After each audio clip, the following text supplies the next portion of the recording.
Dieu est amour. Jugement de Dieu. Dieu en colère. Dieu vengeur. Dieu tue. Satan tue. Tuer des gens.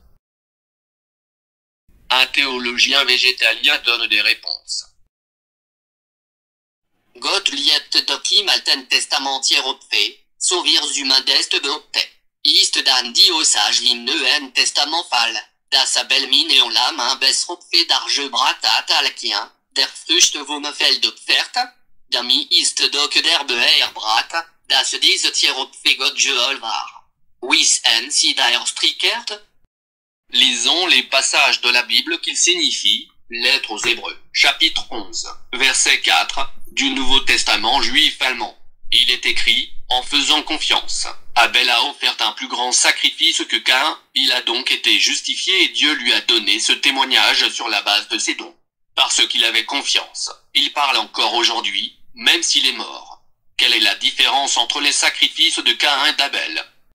Dans le chapitre 4 de la Genèse, versets 3 à 4, il est dit que Caïn a offert le fruit des champs à Dieu et qu'Abel a offert un agneau. Pourquoi Abel a-t-il offert un plus grand sacrifice que Caïn? Peut-être parce qu'il a sacrifié un agneau. Est-ce ainsi que cela est écrit dans la lettre aux Hébreux? Non, à cause de sa confiance en Dieu, il a offert un plus grand sacrifice. Si Caïn avait fait confiance à Dieu comme Abel, son sacrifice n'aurait pas eu plus ou moins de valeur. Si cela n'a rien à voir avec l'animal sacrificiel ou les plantes sacrificielles, qu'entend-on par victime? Comme il est dit dans le texte de la Bible, la confiance en Dieu est un sacrifice. Cela ne dépend pas des choses que je sacrifie, mais uniquement des motivations qui me poussent à le faire. Référencé à aujourd'hui, est-ce que je donne de l'argent aux pauvres pour me démarquer devant mes voisins et m'en vanter, ou est-ce que c'est ma motivation pour aider seul? Chacun devrait donc se poser la question de savoir pourquoi il le fait. Mais cela continue dans la lettre aux Hébreux à cause de ses dons. Cela ne signifie-t-il pas l'agneau sacrificiel? Non, sinon il en serait de même dans la lettre aux Hébreux. À savoir, en sacrifiant un agneau, Abel a offert un plus grand sacrifice.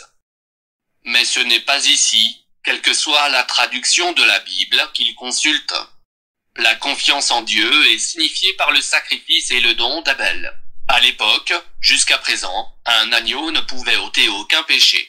C'est pourquoi Jean-Baptiste montre du doigt Jésus et dit, lorsqu'il a vu Jésus, voici l'agneau de Dieu qui porte le péché dans le monde.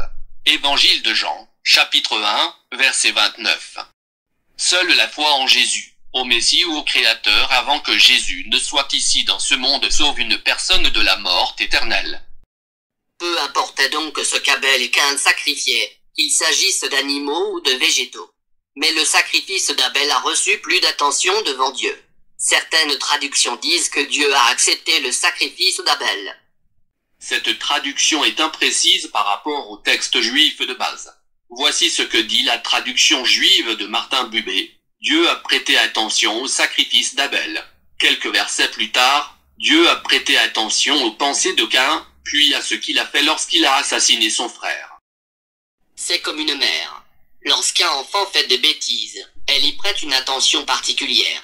C'est également le cas ici pour Caïn et Abel. Tout le monde sait à quelle vitesse les bons enfants deviennent jaloux, car ils ne reçoivent pas toute l'attention nécessaire dans cette situation.